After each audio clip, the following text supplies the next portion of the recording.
Labą dieną dar kartą. Šiandien yra ypatinga diena mūsų taip pat Salesclub visai bendruomenė, nes bendrausim su Neil Rackham, kuris yra autorius spinselingo knygos ir man asmeniškai yra labai didelė garbė taip pat pristatyti ir pakalbinti jį. All right, so Neil, thank you so much for a great presentation yesterday and also today. I think that everyone was really expressed. How do you feel? Well, I feel fine. It's easy for me because I'm talking about my own work, which is good for the ego. Okay. Regarding spin selling, so it was great research, and I think that everyone in the audience is asking, what is next? I think that the next thing is going to be the move of simple sales to the internet, so that what is left are bigger and more complicated sales, customized solutions, bigger, longer cycle, more complex supply relationships, deeper relationships with customers. At the very top of selling, the future is going to be about redesigning the relationship between two companies, the seller's company and the buyer's company. And that's an exciting prospect for the future. Great. Regarding salespersons, in your opinion, what kind of competences should have a great salesperson? Well, the first thing is all this has changed. In the past, a good salesperson was good at persuasion. That doesn't matter today. The most important competence for a salesperson today is creativity. Because selling is about solving customer problems, and creative solutions are the best ones. So the creative salesman is the salesman of the future.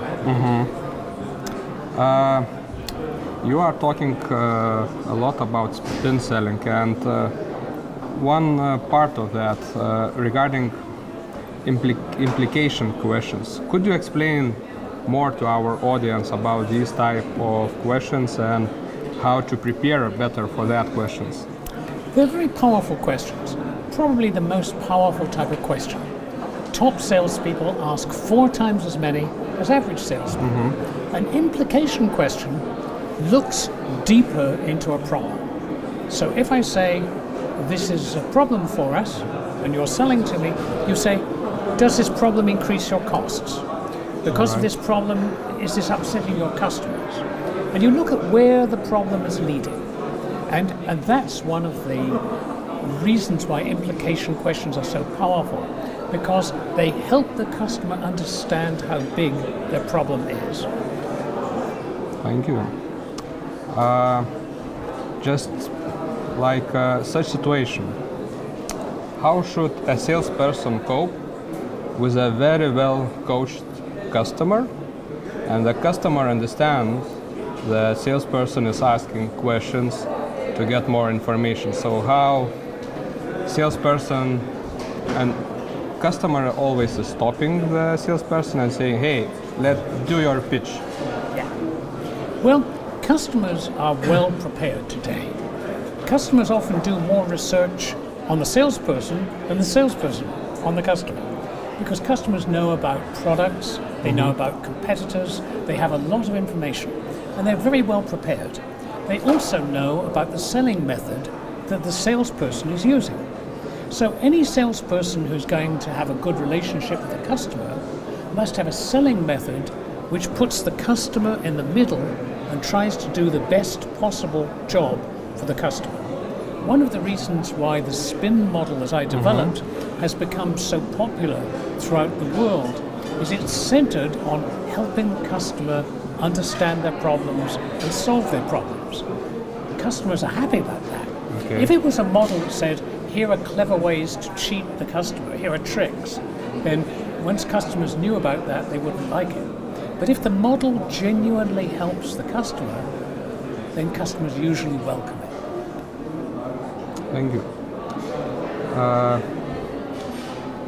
We are talking now a lot about artificial intelligence, right? And what do you think about artificial intelligence in B2B sales, actually? I see it already happening. In the States, for example, you can take an iPad with you into a customer call, and when the customer says things about certain competitors or about certain products, your iPad gives you information. You don't have to ask. It analyzes by voice recognition and provides you with competitive information. So tools like this are happening, but they're not going to be the most important thing in selling. The most important thing is the relationship between buyer and seller. All the other things are tools to help it, but they're not as important as the face-to-face relationship between customer and salesperson. All right. Another interesting question which I also get, from the audience and talking with other salesperson, when you are selling to a huge company, and you have a situation when you can talk with top managers and also with the lower position managers. And coming back to your spin model, what kind of questions you should use for lower level managers and for the top managers? The first rule is always try to begin low. Old selling was about try to start high. If you start at the top, you only have one chance. You need preparation, and you get the preparation by starting low. So start with lower level people in the organization and help understand the company, the situation, help understand the basic problems, because that lets you plan a very effective call at a higher level. Because at a higher level, you want to not look just at the problem, you want to look in depth of this problem is causing this, it's costing that, it's having this effect on your customers. And that works well at a higher level. Great answer. You did a great job analyzing salesperson, and could you share with us what purchase managers are doing? I mean, they are very coached, and how they are buying, actually. Well, purchasing is changing. The best purchasing managers want the best value from their salespeople, which is not always the best price. Bad purchasing is all about how to get the best price, even if it's the wrong product. And so what you find is sophisticated purchasing managers are building deeper relationships than ever before, because the hidden cost of changing suppliers all the time is very high. And many of them know that if I just buy the cheapest, I'm not going to get the best long-term deal. It's better to work with one supplier and have continuous improvement methods with them. So what you find is it depends on the sophistication of the purchasing agent. The most sophisticated purchasing agents are very good to deal with because they're sophisticated business people who want the best answer. The bad purchasing agents are price, price, price, and they learn techniques for saying, give me more, give me more. Oh, and now give me this also. And those are bad purchasing agents. They are not getting to the top of purchasing. Head of purchasing in most companies is usually a good businessman. Assistant purchasing agents are not so good. They're more difficult because they are not buying the best solution. And the job of selling is to sell the best solution. And so you have a mismatch there. So, what is the main motivation of purchase managers? It's changing. In the old days, purchasing managers wanted to make the most money. Because if I can save 10 euros on a purchase, all that 10 euros is profit. If I, for example, buy a faster machine because I want a faster machine, I have to pay for the machine before I get the result. So you have to usually make an investment to get a return. In purchasing, you take all from the supplier, so you get all the profit. So that's why there's been a big emphasis on purchasing as a producer of profit. But more and more, purchasing is saying that's short term.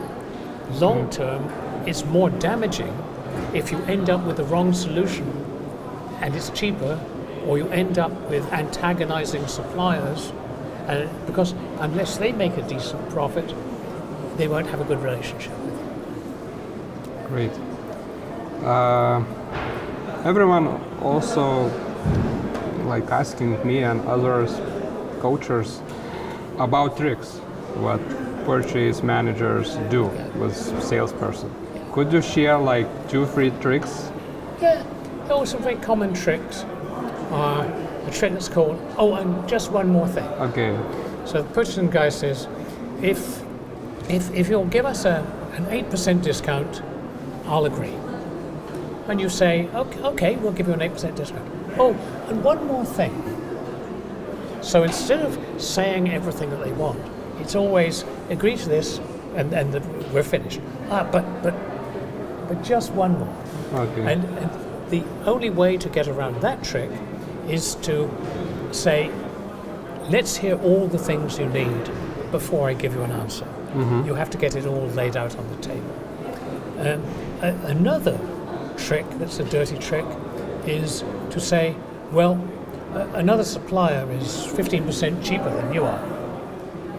And the best answer to that is, then why don't you go to that supplier? Okay. Because usually there isn't a supplier like that when it's used as a trick. If genuinely there's a much cheaper supplier, they'll usually tell you, the supplier is this supplier, let me show you their quotation. And if they do that, it's not a trick, it's genuine. Okay. But if they just say, we've been offered a much better discount by a competitor, then you say, go to the competitor or show it to me. All right, that's really great.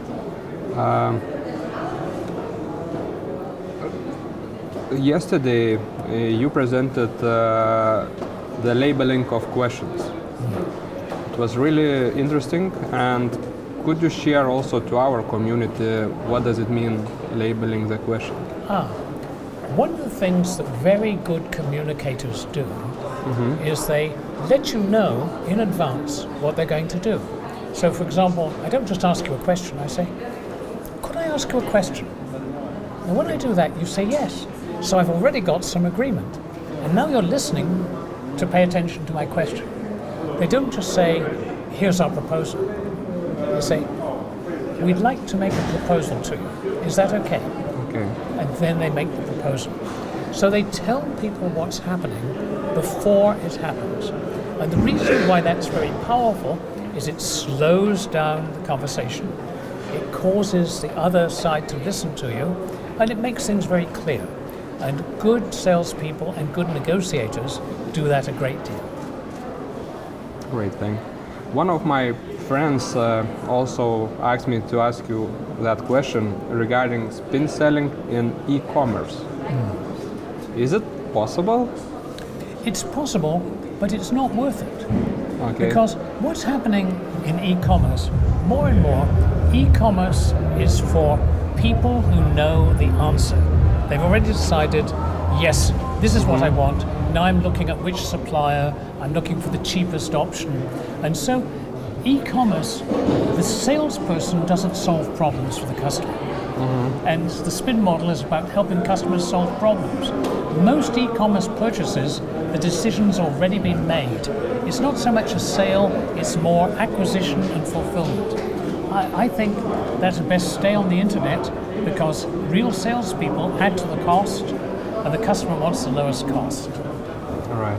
And my last question, thank you for your all answers. Why is it important to be such communities as ours? I mean, Sales Club. Okay. I think sales clubs are very, very important. The best people belong to them because they know that the world is changing. Okay. And the best way of learning is to share your experience with other people who have faced similar things. Sales clubs allow that to happen. They allow professionals to share. It's not just in sales. Doctors have clubs where they share experiences of diseases. everyone who's a professional has clubs. My wife is a lawyer. She belongs to the Construction Law Club, Okay. about lawyers in construction. So clubs are important to any profession. And the more complicated and the more fast-moving the profession, the more important it is. And sales is complicated, it's fast-moving, so you need to have sales clubs. Thank you so much for such great pitch. Just in time. Thank you. Just in time.